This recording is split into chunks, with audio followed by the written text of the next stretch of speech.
استہزاء بالدین کی جدید شکلیں، اس عنوان پر روشنی ڈالنے کے لیے حافظ ابو عبیدہ عبدالرحیم کو دعوت اسٹیج دیتا ہوں. آپ آئیں اور اپنے عنوان پر روشنی ڈالیں.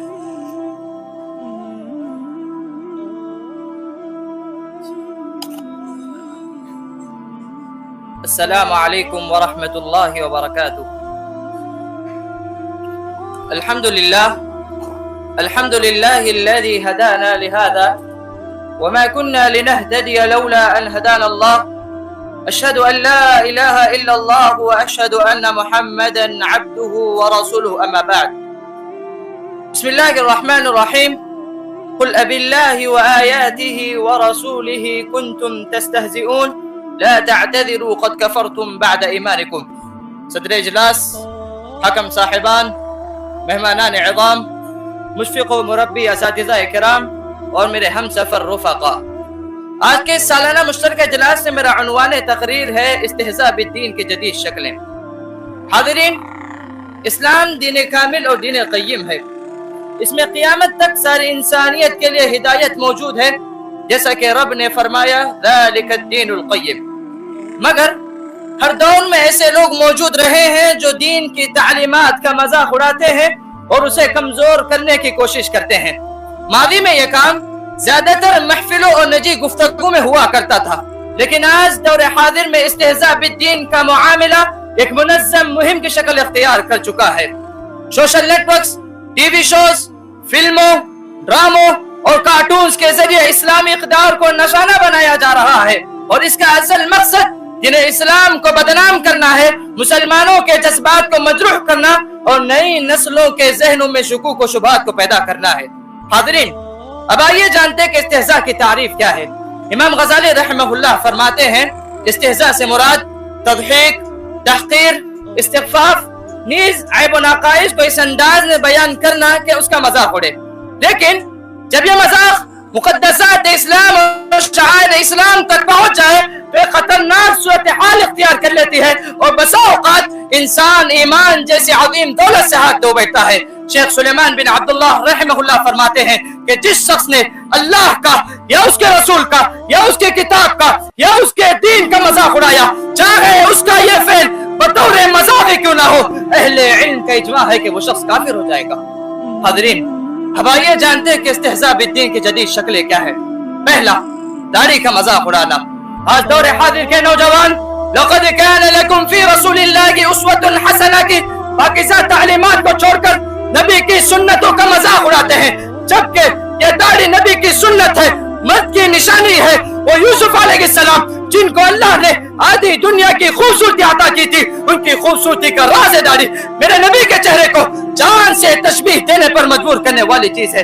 مگر افسوس ہے آج غیر تو غیر اپنے آپ کو مسلمان کہنے والے بھی داڑھی کا مذاق اڑاتے گئے، جبکہ نبی علیہ السلام نے مختلف احادیث میں مختلف الفاظ میں داڑھی بڑھانے کا حکم دیا. کہیں اعفو کہا، کہیں اوفو کہا، کہیں پر غفرو کہا، کہیں پر ارجو کہا.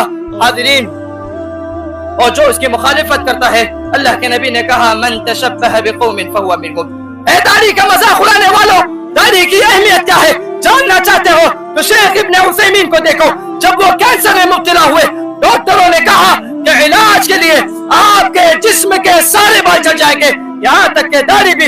شیخ ابن عثیمین نے کہا واللہ میں اللہ سے اس حال میں ملاقات کرنا نہیں چاہتا کہ میرے چہرے پر داڑھی نہ ہو.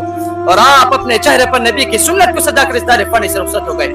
مگر افسوس کی بات تو یہ ہے کہ آج بعض نام و نگار مسلمان اور شکم پرور علماء نبی کی سنتوں کا مذاق اڑانے میں پیچھے نہیں ہیں. حاضرین، اسی طرح سے ٹخنوں سے اوپر اظہار رکھنے والوں کا مذاق اڑایا جاتا ہے، جبکہ نبی علیہ السلام نے ٹخنوں سے نیچے اظہار رکھنے والوں کو وعید بیان کرتے ہوئے کہا لا ينظر الله يوم القيامة الى من جر ثوبه خيلا. اور آپ نے ایسے لوگوں پر لعنت فرمائی ہے. لعن رسول اللہ صلی اللہ علیہ وسلم الرجل يلبس لبسة المرأة والمرأة تلبس لبسة الرجل. حاضرین، آج دور حاضر میں مسلمان عورت کے پردے کو لے کر اس کا مذاق اڑایا جا رہا ہے، جبکہ یہ پردہ عورت کی عزت کی حفاظت کا ضامن ہے. تاریخ گواہ ہے کہ جب بھی ان مسلم لڑکیوں نے اپنے سروں سے دوپٹے کو دور کر دیا، انہیں شیطانی صفت دہندوں نے ذلیل و رسوا کیا. اللہ نے کہا يا أيها النبي قل لأزواجك وبناتك ونساء المؤمنين يدنين عليهن من جلابيبهن. اسی طرح سے نعوذ باللہ کچھ ترقی یافتہ مسلمان تو ایسے ہوتے ہیں کہ وہ اپنے غیر مسلم دوستوں کے ساتھ مل کر پرانی آیات کو قصہ کہانیاں کہہ کر مذاق اڑاتے ہیں. افسوس ہے جو کام زمانے قدیم میں یہودوں کا ہوا کرتا تھا آج وہ خود کو مسلمان کہنے والے انجام دے رہے ہیں. اللہ نے ایسے لوگوں کو عذاب کی وعید سناتے ہوئے کہا ویل لکل افاک نثیم. اسی طرح سے ٹی وی شوز اور فلموں میں دین کا مذاق اڑایا جا رہا ہے. مزاحیہ پروگرامز فلموں میں مقدس شخصیات یا عبادات کا مذاق اڑایا جا رہا ہے.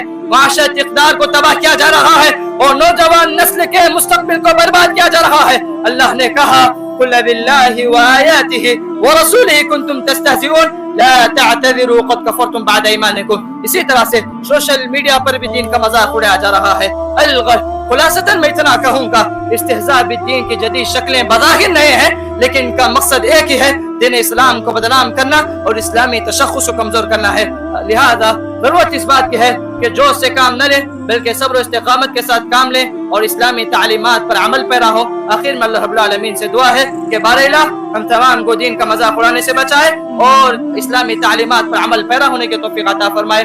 آمین. السلام علیکم ورحمۃ اللہ وبرکاتہ.